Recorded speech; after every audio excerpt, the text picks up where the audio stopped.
بسم اللہ الرحمن الرحیم۔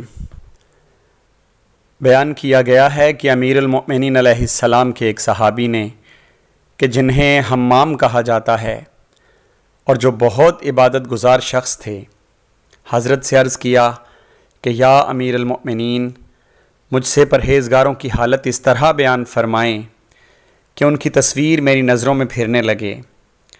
حضرت نے جواب دینے میں کچھ تأمل کیا، پھر فرمایا کہ اے حمام، اللہ سے ڈرو اور اچھے عمل کرو، کیونکہ اللہ ان لوگوں کے ساتھ ہے جو متقی و نیک کردار ہوں۔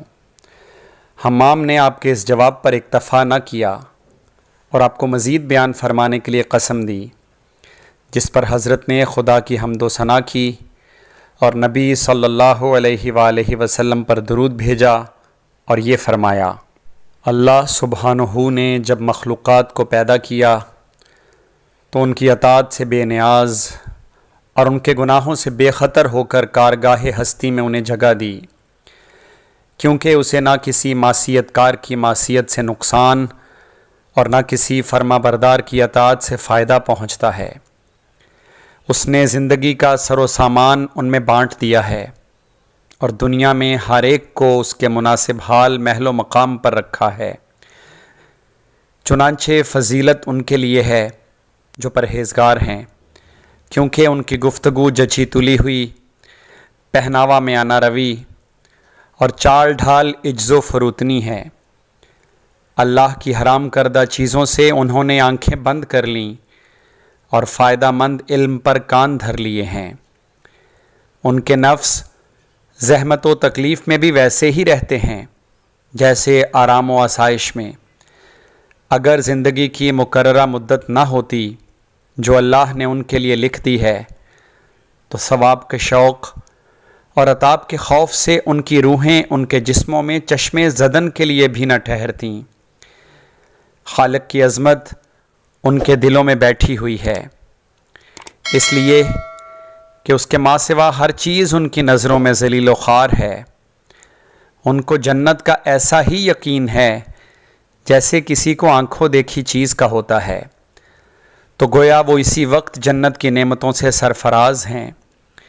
اور دوزخ کا بھی ایسا ہی یقین ہے، جیسے کہ وہ دیکھ رہے ہیں تو انہیں ایسا محسوس ہوتا ہے کہ جیسے وہاں کا عذاب ان کے گرد و پیش موجود ہے۔ ان کے دل غمزدہ و محزون اور لوگ ان کے شر و ایذا سے محفوظ و مامون ہیں۔ ان کے بدن لاغر، ضروریات کم اور نفسانی خواہشوں سے بری ہیں۔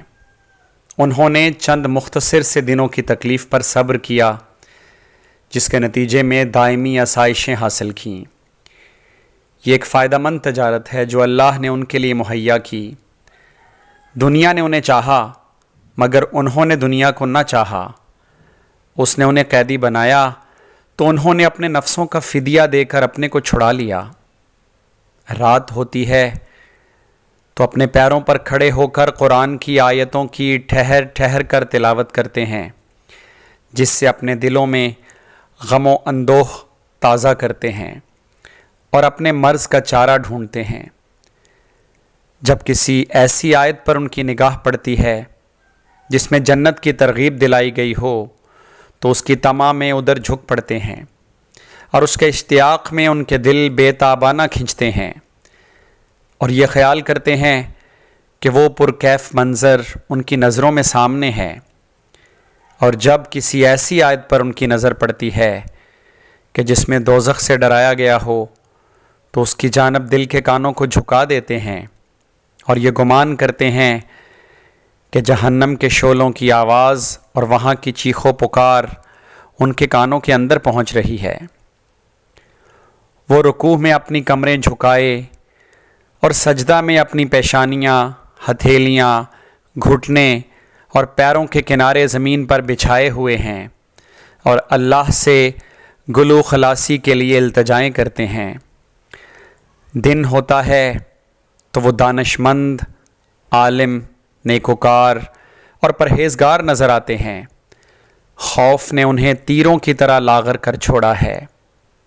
دیکھنے والا انہیں دیکھ کر مریض سمجھتا ہے، حالانکہ انہیں کوئی مرض نہیں ہوتا، اور جب ان کی باتوں کو سنتا ہے تو کہنے لگتا ہے کہ ان کی عقلوں میں فطور ہے۔ ایسا نہیں، بلکہ انہیں تو ایک دوسرا ہی خطرہ لاحق ہے۔ وہ اپنے اعمال کی کم مقدار سے مطمئن نہیں اور زیادہ کو زیادہ نہیں سمجھتے۔ وہ اپنے ہی نفسوں پر کوتاہیوں کا الزام رکھتے ہیں اور اپنے اعمال سے خوف زدہ رہتے ہیں۔ جب ان میں سے کسی ایک کو صلاح و تقوی کی بنا پر سراہا جاتا ہے تو وہ اپنے حق میں کہی ہوئی باتوں سے لرز اٹھتا ہے اور یہ کہتا ہے، انا اعلم بنفسی من غیری وربی اعلم بی منی بنفسی، اللہم لا تؤاخذنی بما یقولون واجعلنی افضل مما یظنون واغفر لی ما لا یعلمون، کہ میں دوسروں سے زیادہ اپنے نفس کو جانتا ہوں اور میرا پروردگار مجھ سے بھی زیادہ میرے نفس کو جانتا ہے۔ خدایا ان کی باتوں پر میری گرفت نہ کرنا اور میرے متعلق جو یہ حسن ظن رکھتے ہیں مجھے اس سے بہتر قرار دینا اور میرے ان گناہوں کو بخش دینا جو ان کے علم میں نہیں۔ ان میں سے ایک کی علامت یہ ہے کہ تم اس کے دین میں استحکام، نرمی و خوش خلقی کے ساتھ دور اندیشی، ایمان میں یقین و استواری، بردباری کے ساتھ دانائی، خوشحالی میں میانہ روی، عبادت میں عجز و نیاز مندی، فقر و فاقہ میں آن بان، مصیبت میں صبر، طلب رزق میں حلال پر نظر، ہدایت میں کیف و سرور اور طمع سے نفرت و بے تعلقی دیکھو گے۔ وہ نیک اعمال بجا لانے کے باوجود خائف رہتا ہے۔ شام ہوتی ہے تو اس کے پیش نظر اللہ کا شکر، اور صبح ہوتی ہے تو اس کا مقصد یاد خدا ہوتا ہے۔ رات خوف و خطر میں گزارتا ہے اور صبح خوش اٹھتا ہے۔ خطرہ اس کا کہ رات غفلت میں نہ گزر جائے، اور خوشی اس فضل و رحمت کی دولت پر جو اسے نصیب ہوئی ہے۔ اگر اس کا نفس کسی ناگوار صورتحال کے برداشت کرنے سے انکار کرتا ہے تو وہ اس کی منمانی خواہش کو پورا نہیں کرتا۔ جاویدانی نعمتوں میں اس کے لیے آنکھوں کا سرور ہے اور دار فانی کی چیزوں سے بے تعلقی و بیزاری ہے۔ اس نے علم میں حلم اور قول میں عمل کو سمو دیا ہے۔ تم دیکھو گے اس کی امیدوں کا دامن کوتاہ، لغزشیں کم، دل متواضع اور نفس قانے، غذا قلیل، رویہ بے زحمت، دین محفوظ، خواہش مردہ اور غصہ ناپید ہے۔ اس سے بھلائی ہی کی توقع ہو سکتی ہے اور اس سے گزند کا کوئی اندیشہ نہیں ہوتا۔ جس وقت ذکر خدا سے غافل ہونے والوں میں نظر آتا ہے تب بھی ذکر کرنے والوں میں لکھا جاتا ہے، کیونکہ اس کا دل غافل نہیں ہوتا، اور جب ذکر کرنے والوں میں ہوتا ہے تو ظاہر ہی ہے کہ اسے غفلت شعاروں میں شمار نہیں کیا جاتا۔ جو اس پر ظلم کرتا ہے اس سے درگزر کر جاتا ہے، اور جو اسے محروم کرتا ہے اس کا دامن اپنی عطا سے بھر دیتا ہے۔ جو اس سے بگاڑتا ہے یہ اس سے بناتا ہے۔ بےہودہ بکواس اس کے قریب نہیں پھٹکتی، اور اس کی باتیں نرم، برائیاں ناپید اور اچھائیاں نمایاں ہیں۔ خوبیاں ابھر کر سامنے آتی ہیں اور بدیاں پیچھے ہٹتی ہوئی نظر آتی ہیں۔ یہ مصیبت کے جھٹکوں میں کوہ علم و وقار، سختیوں پر صابر اور خوشحالی میں شاکر رہتا ہے۔ جس کا دشمن بھی ہو اس کے خلاف بیجا زیادتی نہیں کرتا، اور جس کا دوست ہوتا ہے اس کی خاطر بھی کوئی گناہ نہیں کرتا، قبل اس کے کہ اس کی کسی بات کے خلاف گواہی کی ضرورت پڑے وہ خود ہی حق کا اعتراف کر لیتا ہے۔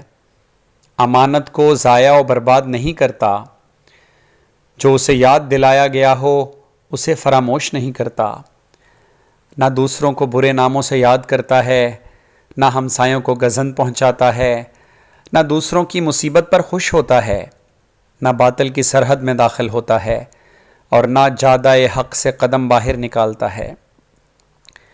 اگر چپ سادھ لیتا ہے تو اس خاموشی سے اس کا دل نہیں بجھتا، اور اگر ہنستا ہے تو آواز بلند نہیں ہوتی۔ اگر اس پر زیادتی کی جائے تو سہ لیتا ہے تاکہ اللہ ہی اس کا انتقام لے۔ اس کا نفس اس کے ہاتھوں مشقت میں مبتلا ہے اور دوسرے لوگ اس سے امن و راحت میں ہیں۔ اس نے آخرت کی خاطر اپنے نفس کو زحمت میں اور خلق خدا کو اپنے نفس کے شر سے راحت میں رکھا ہے۔ جس سے دوری اختیار کرتا ہے تو یہ زہد و پاکیزگی کے لیے ہوتی ہے، اور جن سے قریب ہوتا ہے تو یہ خوش خلقی رحم دلی کی بنا پر ہے۔ نہ اس کی دوری غرور و کبر کی وجہ سے ہے اور نہ اس کا میل جول کسی فریب اور مکر کی بنا پر ہوتا ہے۔ راوی کا بیان ہے کہ ان کلمات کو سنتے سنتے حمام پر غشی طاری ہوئی اور اسی عالم میں اس کی روح پرواز کر گئی۔ امیر المؤمنین نے فرمایا کہ خدا کی قسم مجھے اس کے متعلق یہی خطرہ تھا۔ پھر فرمایا کہ مؤثر نصیحتیں نصیحت پذیر طبیعتوں پر یہی اثر کیا کرتی ہیں۔ اس وقت ایک کہنے والے نے کہا کہ یا امیر المؤمنین، پھر کیا بات ہے کہ خدا پر ایسا اثر نہیں ہوتا؟ حضرت نے فرمایا کہ بلا شبہ موت کے لیے ایک وقت مقرر ہوتا ہے کہ وہ اس سے آگے بڑھ ہی نہیں سکتا، اور اس کا ایک سبب ہوتا ہے جو کبھی ٹل نہیں سکتا۔ ایسی بے معنی گفتگو سے جو شیطان نے تمہاری زبان پر جاری کی ہے باز آؤ، اور ایسی بات پھر زبان پر نہ لانا۔ اگر آپ کو ہماری یہ ادبی کوشش پسند آئی ہو تو اسے لائک کریں اور شیئر کریں، اور اگر آپ ہمارے چینل پہ پہلی مرتبہ آئے ہیں تو چینل کو سبسکرائب کر دیں۔ شکریہ۔